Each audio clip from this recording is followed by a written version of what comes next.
Yeah, please be careful this morning. That's that slick oil-like snow almost.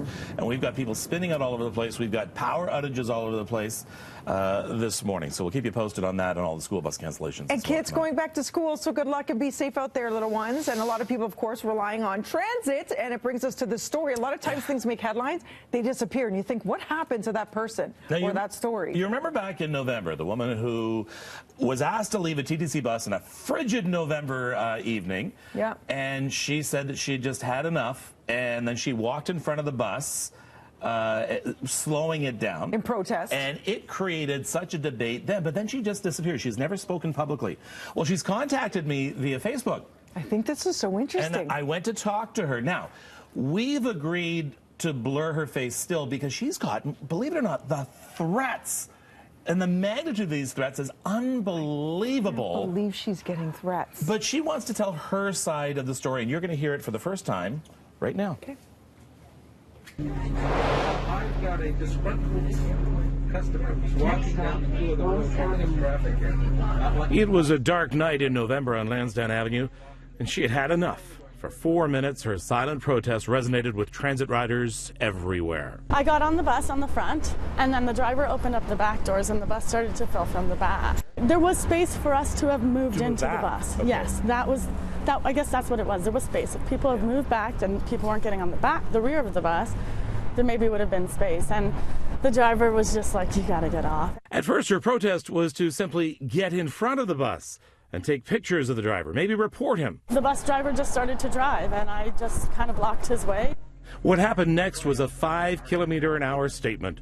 One way or the other, the TTC was going to get her home. To kick a woman off the bus at nighttime where I felt unsafe, I think that was the biggest issue. I was just like, okay, well, now I feel in danger, I have to walk. You know? And so the bus was going to walk you home. That's basically my mindset at that time, was like, I'm not going to go by myself, you guys can come with me. The bus tries to pass you here.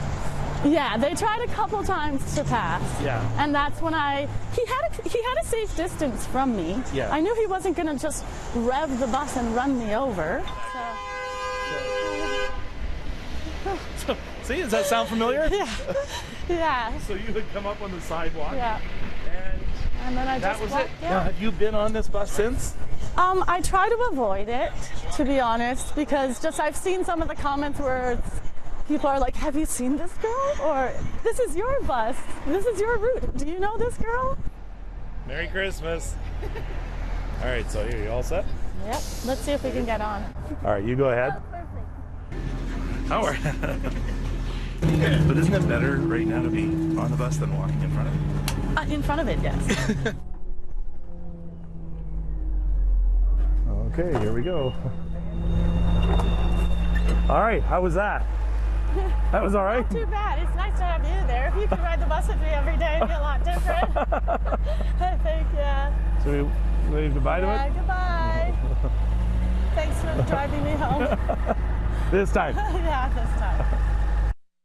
Thank you for doing this, because I got to say, I'm going to call myself out. When I first saw the story, I said, you know, she's putting people in danger. Is this the best way to go about it? Now you get to hear from her, and I've completely changed my mind. Full 180, because she said it's about safety. It's not just that she grew impatient, or because those are all valid reasons, too, that she got kicked off the bus. She didn't feel safe at that point at night. Now I get it. Because we hear from her. Now, I did talk to TTC.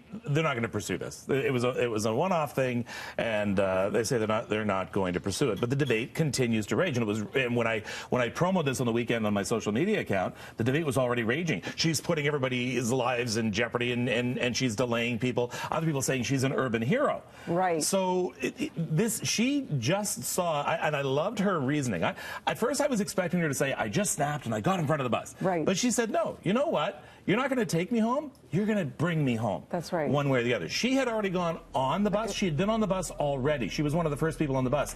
But she says she got pushed beyond the white line. And at that point, the driver told her to get up. Now, I went back a few nights after looking for her. A few nights after. I noticed several buses, not just one or two, where people were packed right to the doors. That's illegal. For one thing, drivers not allowed to do that. Right. So there are But we need to come up with better solutions, but she's definitely the one who raised the spotlight to come up with some more to make her route more efficient, more safe. She needed that chaperone home. And right now, there are people who are overcrowded bus routes and streetcar routes, like the King streetcar route. Yeah. They're saying, you go, girl. Yeah. All right. What do you guys think? Did this change your mind? Local hero? Let Is us she know. still a villain? Let us know.